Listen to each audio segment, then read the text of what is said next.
Friday of the 13th week in Ordinary Time. A reading from the book of Genesis.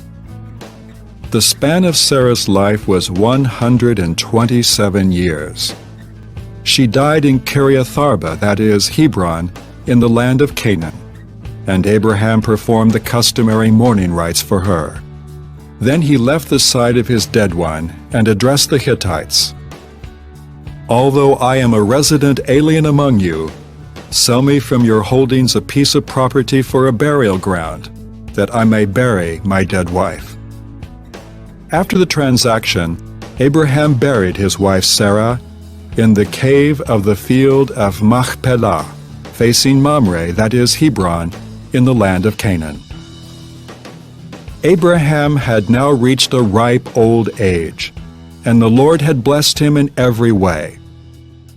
Abraham said to the senior servant of his household, who had charge of all his possessions, "Put your hand under my thigh, and I will make you swear by the Lord, the God of heaven and the God of earth, that you will not procure a wife for my son among the daughters of the Canaanites among whom I live, but that you will go into my own land and to my kindred to get a wife for my son Isaac."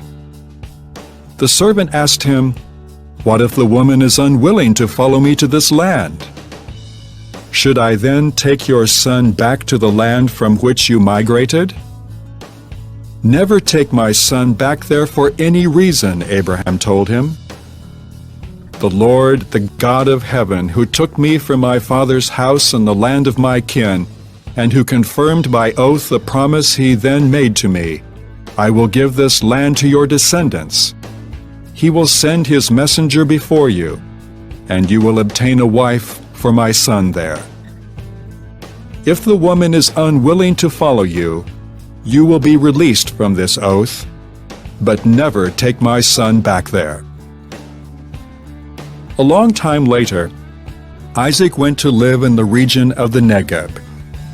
One day toward evening he went out in the field, and as he looked around, he noticed the camels were approaching. Rebekah too was looking about, and when she saw him, she alighted from her camel and asked the servant, "Who is the man out there walking through the fields toward us?" "That is my master," replied the servant. Then she covered herself with her veil.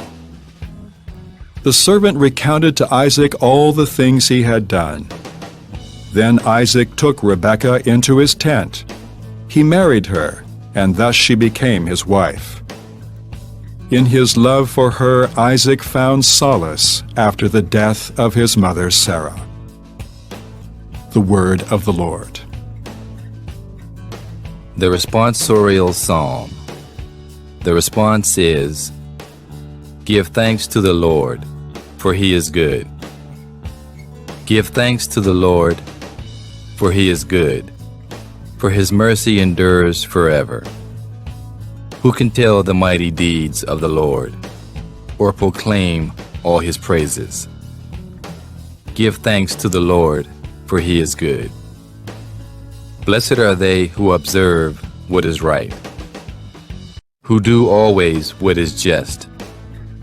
Remember us, O Lord, as you favor your people. Give thanks to the Lord, for he is good. Visit me with your saving help, that I may see the prosperity of your chosen ones. Rejoice in the joy of your people, and glory with your inheritance. Give thanks to the Lord, for he is good." A reading from the Holy Gospel according to Matthew.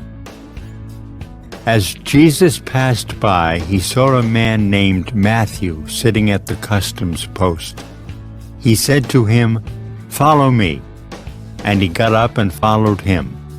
While he was at table in his house, many tax collectors and sinners came and sat with Jesus and his disciples. The Pharisees saw this and said to his disciples, "Why does your teacher eat with tax collectors and sinners?" He heard this and said, "Those who are well do not need a physician, but the sick do.